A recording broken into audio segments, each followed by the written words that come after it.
Israel സംയുക്താക്രമണത്തിൽ കൊല്ലപ്പെട്ട Iran പരമോന്നത നേതാവായിരുന്ന ആയത്തുള്ള അലി ഖമേനിയുടെ സംസ്കാര ചടങ്ങുകൾക്കിടെ 1500 മുതൽ 3000 പേർ വരെ മരിച്ചേക്കാമെന്ന കണക്കുകൂട്ടൽ. ഒരാഴ്ച നീളുന്ന സംസ്കാര ചടങ്ങുകൾക്ക് കഴിഞ്ഞ ദിവസം തുടക്കം കുറിച്ചിരുന്നു. വിലാപയാത്രക്കിടെ തിക്കിലും തിരക്കിലും മറ്റു അത്യാഹിതങ്ങളിലും പെട്ട് നിരവധി പേർ മരണപ്പെട്ടേക്കാമെന്നാണ് ഇറാൻ കണക്കുകൂട്ടുന്നതായി ജർമ്മൻ ന്യൂസ് പേപ്പറായ ഡൈ വെൽറ്റ് റിപ്പോർട്ട് ചെയ്യുന്നു. ഇറാനിയൻ റെഡ് ക്രസന്റും നാഷണൽ ക്രൈസിസ് മാനേജ്മെന്റ് ഓർഗനൈസേഷനും Iran first vice president Reza ആരിഫിന് എഴുതിയ രഹസ്യക്കത്തിനെ ഉദ്ധരിച്ചാണ് റിപ്പോർട്ട്. ചടങ്ങുകളിൽ പ്രതീക്ഷിച്ചതിലുമേറെ ജനക്കൂട്ടം ഉണ്ടാകുമെന്നാണ് അധികൃതർ കരുതുന്നത്. ഉയർന്ന താപനിലയും തിക്കും തിരക്കും എല്ലാം ചേർന്ന് അപകട മരണങ്ങൾ ഉണ്ടാകാനുള്ള സാധ്യത ഏറെയാണ്. ഇതേ തുടർന്ന് ടെഹ്റാനിലെ ഖബറിസ്ഥാനിയിൽ 1000-ഓളം പുതിയ കല്ലറകൾ ഒരുക്കിയതായും ജീവനക്കാരനെ ഉദ്ധരിച്ച് റിപ്പോർട്ടിൽ പറയുന്നു. ഇത്രയും വലിയ ജനത്തിരക്കും കൊടും ചൂടുമുള്ളപ്പോൾ എന്ത് സംഭവിക്കുമെന്ന് ആർക്കും പറയാനാകില്ല. തയ്യാറാക്കിയ കല്ലറകൾ നിലവിലുണ്ട്.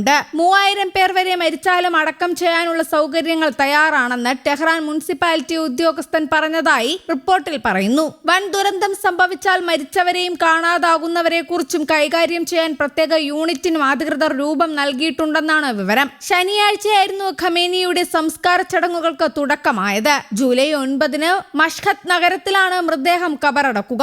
1980 മുതൽ ഇറാന്റെ ഭരണം കയ്യാളിയിരുന്ന ഖമനേയി ഫെബ്രുവരി 28-നായിരുന്നു ഇസ്രായേൽ ആക്രമണത്തിൽ കൊല്ലപ്പെടുന്നത്. അലി ഖമനേയിക്ക് അവസാനമായി ആദരാഞ്ജലി അർപ്പിക്കാൻ ആയിരക്കണക്കിന് ആളുകളും പ്രമുഖരും ടെഹ്റാനിലേക്ക് എത്തിക്കൊണ്ടിരിക്കുകയാണ്. അലി ഖമനേയിയുടെ മരണത്തിന് പിന്നാലെ പശ്ചിമേഷ്യയിൽ ഭൗമരാഷ്ട്രീയ സാഹചര്യങ്ങൾ സങ്കീർണമായി തുടരുന്നതിനിടയിലാണ് ഇറാന്റെ നീക്കങ്ങൾ ലോകം ഉറ്റുനോക്കുന്നത്. അതേസമയം ഖമനേയിയുടെ സംസ്കാര ചടങ്ങുകൾക്കിടെ ഭീഷണി മുഴക്കി അമേരിക്കൻ പ്രസിഡന്റ് ഡൊണാൾഡ് ട്രംപ് രംഗത്തെത്തി. ഇറാന്റെ ശേഷിക്കുന്ന നേതൃത്വത്തെ ഇല്ലാതാക്കാൻ ഒരൊറ്റ ആക്രമണം കൊണ്ട് സാധിക്കുമെന്ന് ട്രംപ് പറഞ്ഞു. സംസ്കാര ചടങ്ങിനായി നേതാക്കൾ എല്ലാവരും ഒത്തുചേർന്ന വേളയിലാണ് ട്രംപിന്റെ ഭീഷണി സന്ദേശം. വിവിധ രാജ്യങ്ങളിലെ പ്രതിനിധികളും സംസ്കാര ചടങ്ങിൽ പങ്കെടുക്കുന്നുണ്ട്.